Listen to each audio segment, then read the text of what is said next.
নমস্কার, সকলকে স্বাগত টিভি9 বাংলায়। আপনাদের সঙ্গে আমি তন্নিষ্ঠা।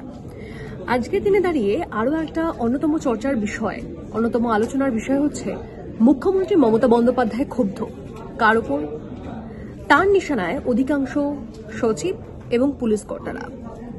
গতকাল তার যে নবান্ন সভাঘরে বৈঠক হয়, সেখান থেকে তিনি প্রশাসনিক কর্তাদের অনেকগুলো তোপ দাগেন, কড়া বার্তা দেন বলা ভালো।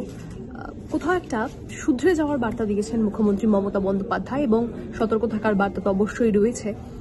তিনি একদম ক্লিয়ারলি কিছু নির্দেশ দেন বলা যেতে পারে সমস্ত সচিবদের। তার নিশানায় অধিকাংশ সচিব ছিলেন। তিনি নিজেই এমন কথাও বলেছেন সেই বৈঠকে যে কয়লা, গরু এই সমস্ত কিছু নিচুতলা থেকে উপরতলায় যাচ্ছে এবং সেই টাকার ভাগ হচ্ছে অনেকাংশে, এবং সেটা কাঁথিতেও যাচ্ছে, এমনটাও তাকে বলতে শোনা গেছে।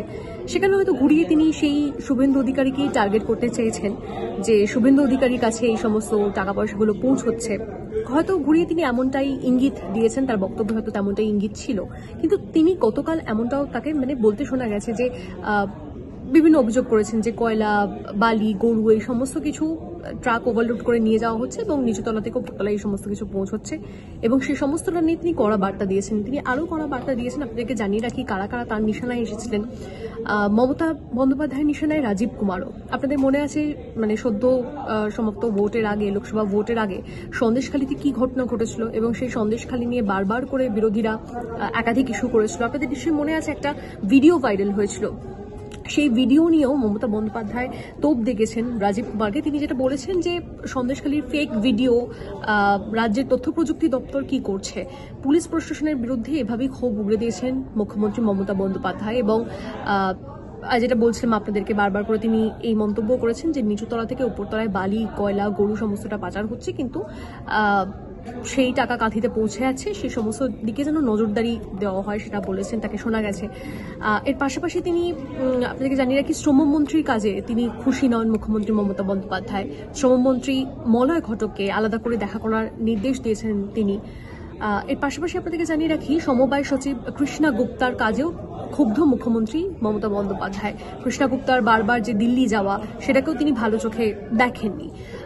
কিন্তু এর পাশাপাশি বিবেক কুমার এবং সুব্রত গুপ্ত, তাদের কাজের প্রশংসা করেছেন মুখ্যমন্ত্রী। তবে বেশ কিছু বেশি করে পুলিশ কর্তারা এবং সচিবরা তারা কিন্তু মুখ্যমন্ত্রী মমতা বন্দ্যোপাধ্যায় নিশানায় এসেছেন। আপনাকে জানিয়ে রাখি মনীষ জৈন, তাকে নিয়েও তিনি একাধিক তিনিও তার তোপের রোষের মুখে পড়েছেন। সেটা গোটাটা একটা আরো ডিটেলসে একটা টপিক। আর এর পাশাপাশি আরেকটা বিষয় আপনাদেরকে জানিয়ে রাখি, এই যে তিনি মুখ্যমন্ত্রী মমতা বন্দ্যোপাধ্যায় বিশেষ করে সন্দেশখালীর প্রসঙ্গ এনেছেন, এবং সেটা নিয়ে তিনি বলেছেন যে একটা ফেক ভিডিও নিয়ে রাজ্যের তথ্য প্রযুক্তি দপ্তর কি করছে, এই ধরনের প্রশ্ন যখন তুলেছেন, তখন বিরোধীরা তারা কি বলছেন। আজকেই আমার কথা হচ্ছিল শ্রমিক ভট্টাচার্য, তার সঙ্গে কথা হয়, সুজন চক্রবর্তী, তার সঙ্গে কথা হয়।